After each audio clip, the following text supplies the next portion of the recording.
कलयुग का अंधकार समय था जब पृथ्वी कर्रा रही थी। लोगों ने सत्य को त्याग दिया था। अधर्म ही धर्म बन चुका था। मनुष्य स्वार्थी, निर्दयी और लोभी हो गए थे।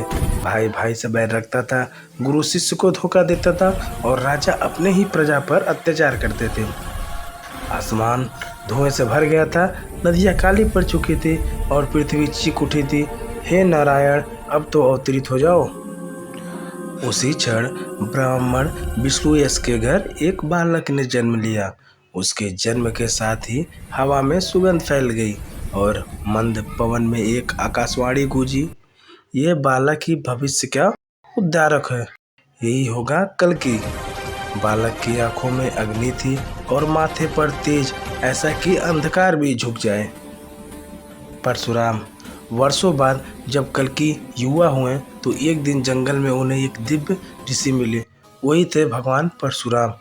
उन्होंने कहा, कल्कि समय आ गया है कि तुम अपने अस्त्रों को पहचानो। मैं तुम्हें वह शक्ति दूंगा जिससे ब्रह्मांड कांप उठेगा। उन्होंने कल्कि को अग्नि, तलवार, वज्रधनुष और दिव्य कवच प्रदान किए। आकाश से स्वयं इंद्रदेव उतरे और उन्हें देवदत्त नामक श्वेत घोड़ा भेंट किया जो बादलों पर भी दौड़ सकता था। कल्कि ने जब अपने घोड़े देवदत्त पर सवार होकर प्रस्थान किया, आकाश गड़गड़ाया, धरती हिली और दुश्मन के महल तक हिल गए। उनकी तलवार से जब पहली किरण निकली तो हजारों पापी उसी क्षण भस्म हो गए। वह नगर से नगर घूमते, अधर्मी राजाओं को गिराते और निर्दोषों को मुक्ति दिलाते। उनके पीछे पीछे धर्म का पुनर्जन्म होता चला गया। लेकिन सबसे बड़ा शत्रु अभी जीवित था, कली, जो झूठ, पाप और लोभ का प्रतीक था। उसने अंधकार की सेना तैयार की, दानव, असुरों और राक्षसों की भीड़ जो आग और धुएं से बनी थी। कली ने हंसते हुए कहा, मैंने युगों से मनुष्यों को गुलाम बनाया है, कोई मुझे रोक नहीं सकता। तब कल्कि ने अपनी तलवार आकाश की ओर उठाई। तलवार वज्र की तरह चमका और पूरा आकाश प्रकाशित हो उठा। तब शुरू हुआ अंतिम युद्ध।